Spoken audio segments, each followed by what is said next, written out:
West Texas rancher had a coming out party for his daughter. Now, this was one of those real rich Texans. I mean, thousands of acres of land, tens of thousands of head of cattle, dozens of producing oil wells. I mean, a great big house and an Olympic-sized swimming pool. Now, this coming out party for his daughter, us salespeople refer to that as group prospecting. I mean, he wanted to have a look of all of the fine young men in West Texas, so they came in from 100 miles away. Well, they had a marvelous occasion, and along about midnight, the host invited them out to his Olympic-sized swimming pool, which he'd had the foresight to stock with water moccasins and alligators. And he said to the young men, he said, now the first one of you young men who will jump in this pool and swim the length of it, he said, I'll give you 5,000 acres of my best land. And if you don't want the land, he said, I'll offer you $1 million in cash. And he said, if you don't want that, I will give you the hand of my beautiful daughter in marriage. Now, I don't have to tell you fellas this, but I think it's obvious that everybody knows that she is our only heir. And the one who gets her for his bride will eventually get all of this. Well, the words were no sooner out of his mouth than there was a loud splash at one end of that pool, followed by an almost immediate emergence of a dripping young man at the other end of that pool. He had set a world's record which will never even be approached. Well, the host was all excited. He ran down there, and as the young man was just shaking himself off from that fast swim, he said, congratulations, son, that's absolutely fantastic. He says, do you want the 5,000 acres of my best land? The young man said, no, sir. He said, well, do you want the $1 million in cash? He said, no, sir. Well, he said, then, son, I've got to assume that you want the hand of my beautiful daughter in marriage. The young man said, no, sir. And the West Texan said, well, son, for crying out loud, what do you want? The young man said, I want to know the name of that dude that pushed me in the swimming pool.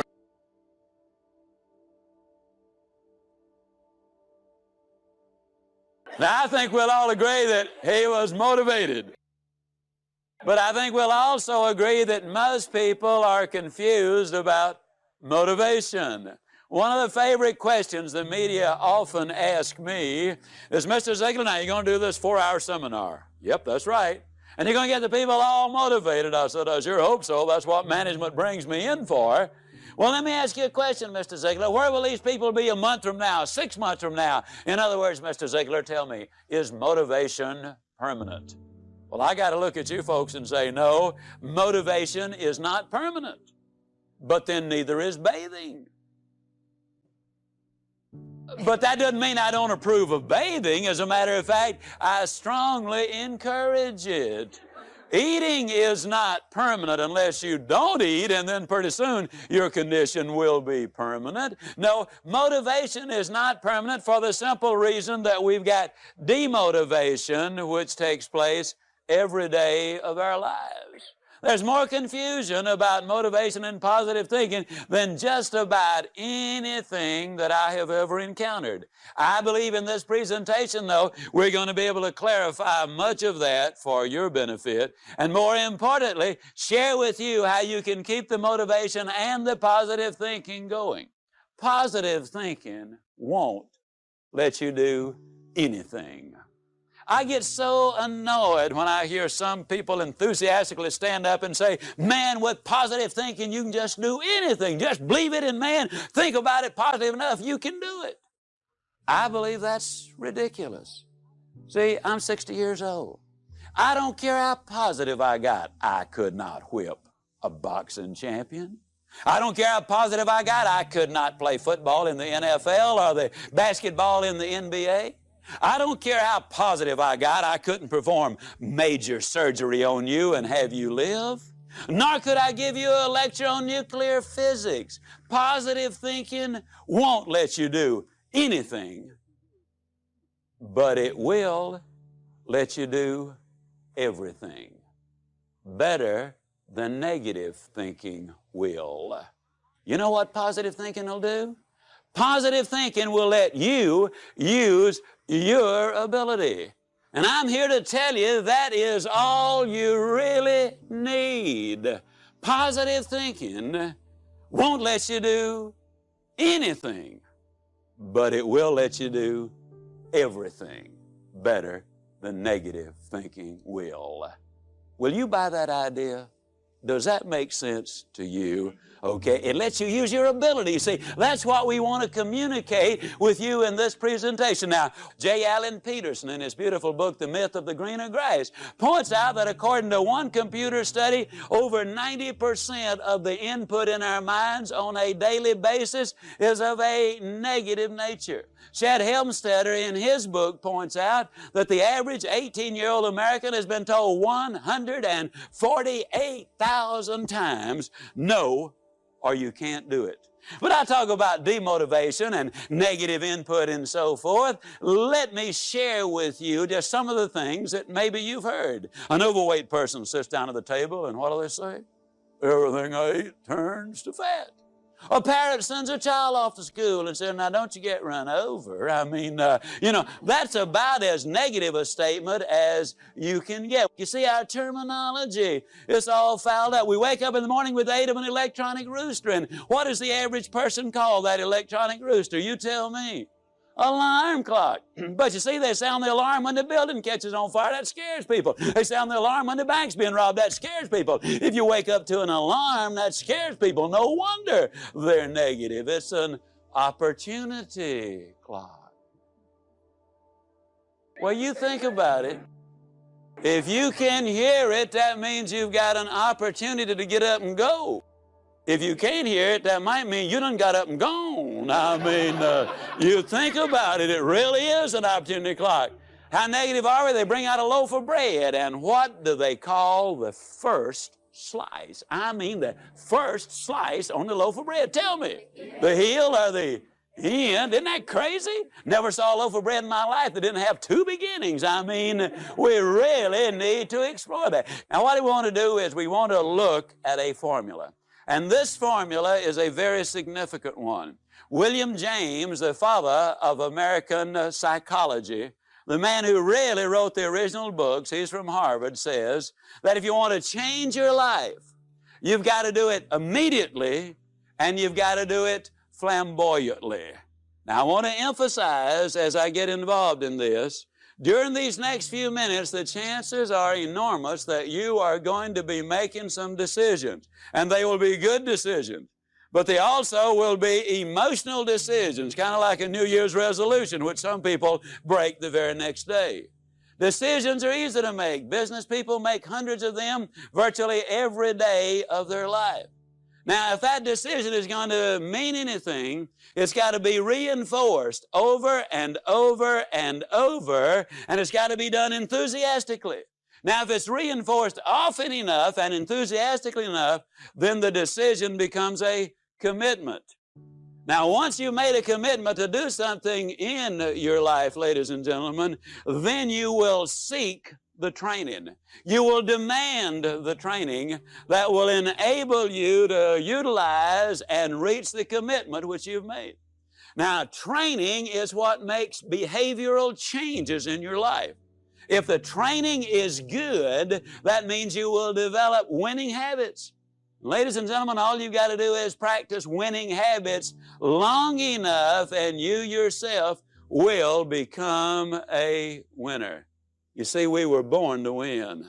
I believe that with all my heart and soul. We were born to win.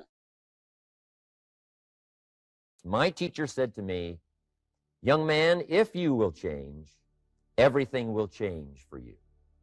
If you will get better, everything will get better for you. What a clear message that was for me. He said, if you'll change your philosophy, if you'll change your habits, if you'll refine your thinking, if you'll change and accept some new disciplines, if you'll turn the corner where you've been in the past, go for a new life for the future, he said all kinds of remarkable things will happen for you if you will change. Before I met Mr. Shoaff, I used to cross my fingers and say, I sure hope things will change. I was hoping the government would change and the tax structure would change and that my boss would change and pay me more money. I was hoping that, economics would change and prices would come down, and I was hoping that circumstances would get better. And then I discovered from my teacher that those things are going to continue the same. In fact, all of those things that happen to us is kind of like the wind that blows. And the wind blows on us all. In fact, in America especially, the last 6,500 years of recorded history, we've got probably the most favorable wind that's ever blown. Economics and circumstances, living in a free country, democracy and freedom, an excellent economy. Sure, we struggle at times, but compared to the rest of the world in the last 6,500 years, we've got the best wind ever. But if you just let the wind blow, I'm telling you, it won't take you where you want to go. All of us must use this wind to take us to the dreams we've got, to the equities we want, to the money we want, to the income we want, and to all the things we want our life to have. This is where we want to go, and we've got a good wind, but we must not leave our future just to the wind, just to the economy, just to the structure of the way things are happening today. Here's what we must learn to do, and that is set a good sail. And if you'll learn to set a good sail, and that's what my teacher taught me in those early days. He said, Mr. Rohn, the wind is going to blow however it's going to blow. Politics are going to be politics, and the economy is going to be the economy. And however it turns out, that's the way it's going to be. What you must learn to do is not to wish for a better wind. That's naive. The key is to wish for the wisdom and the skills and the learning so that you can set a better sail. And so that's what I did at age 25. I went to work not on the economy. I went to work not on the community. I didn't go to work to try to change the government. I didn't go to work to try to change my boss or the company. I didn't go to work to try to change circumstances. I went to work to try to change myself.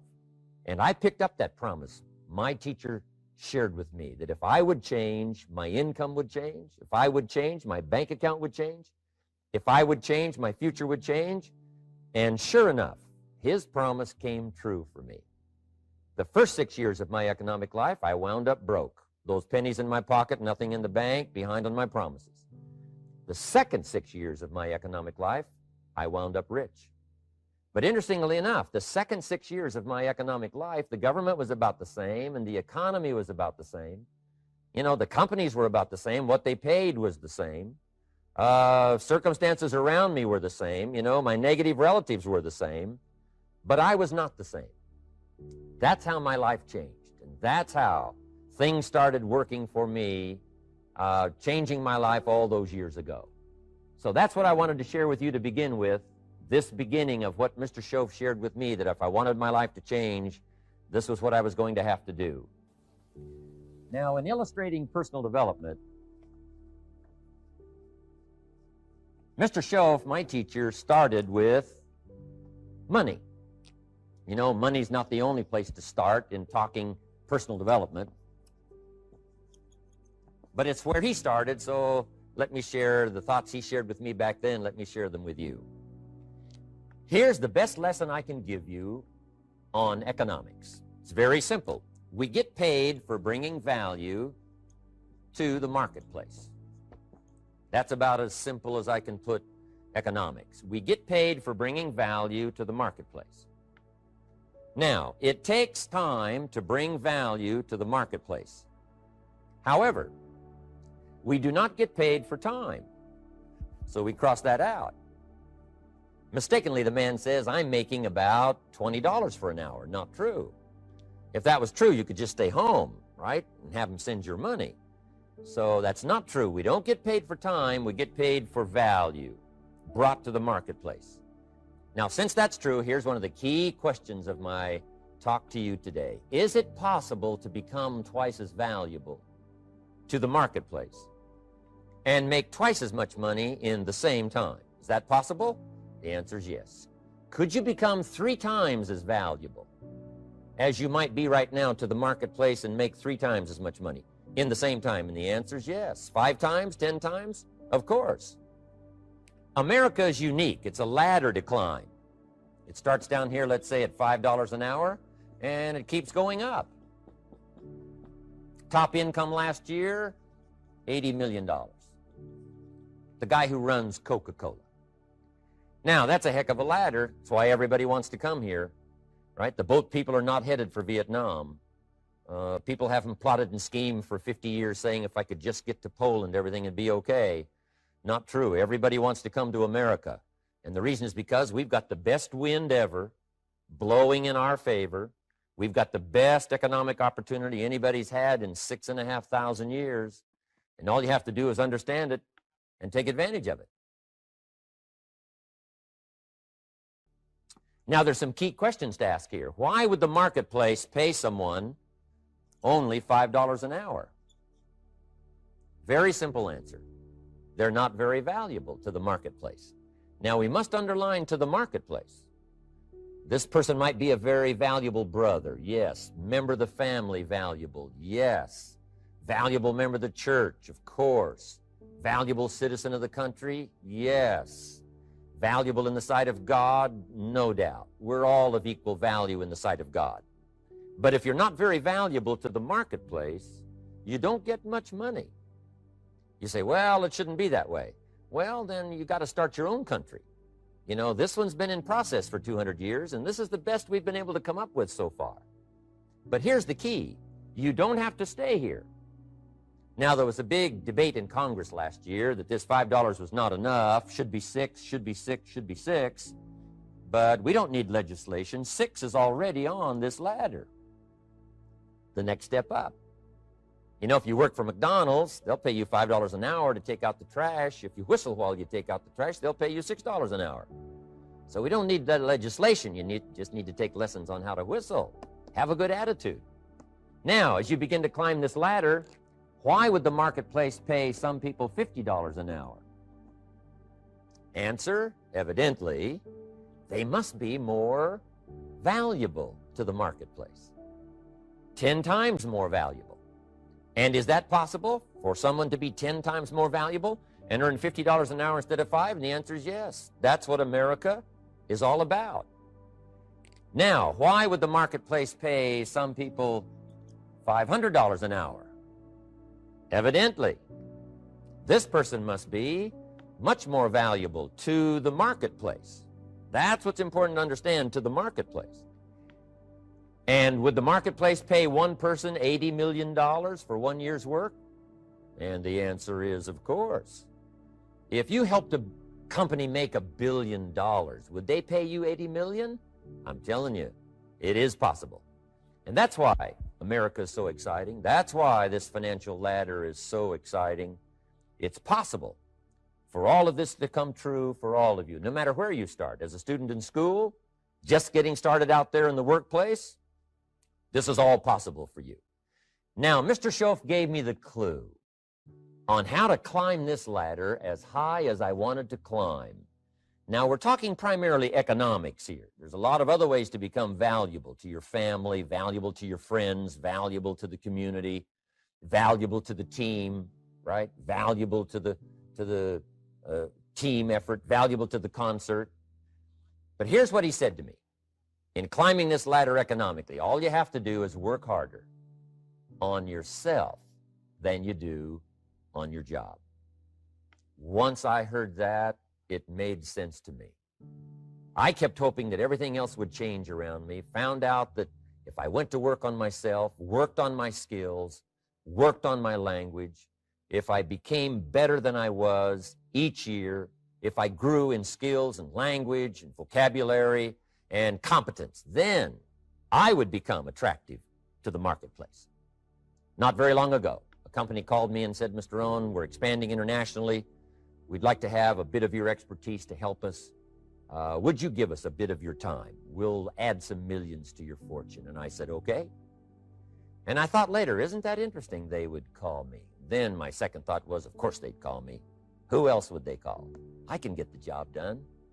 Now, what a contrast for me, farm boy from Idaho, raised in obscurity, parents of modest means, broke when I was 25. How come I would get a telephone call and someone offer me a lot of money to help them in expanding around the world? Simple answer, evidently. Something happened to me between age 25 and where I am today. And I can tell you where it all started. From my teacher, Mr. Schoaf, who said to me, you don't have to change what's going on out there. That's the wind that's blowing. All we have to do is change what's going on in here. And now there's several ways to do that on personal development. And let me give you those ways. Here's the first one. We must learn from personal experience. Pretty simple. Learn from what happens to you. Take a look back over the last few months. Did you make some mistakes? How could you correct those for the future? Take a look back over the last year. Have you done it right or done it wrong? Let's correct it for the next year. Learn from your personal experience. Mr. Schoaf asked me when I first met him, he said, Mr. Rohn, how are you doing? You've been out there now 6 years. And I said, I'm not doing very well. He said, I suggest you not do that anymore. What a simple, swift analysis to my situation. He said, if you keep doing it, the next 6 years will be like the last 6. You don't want that to happen. Let's make the changes.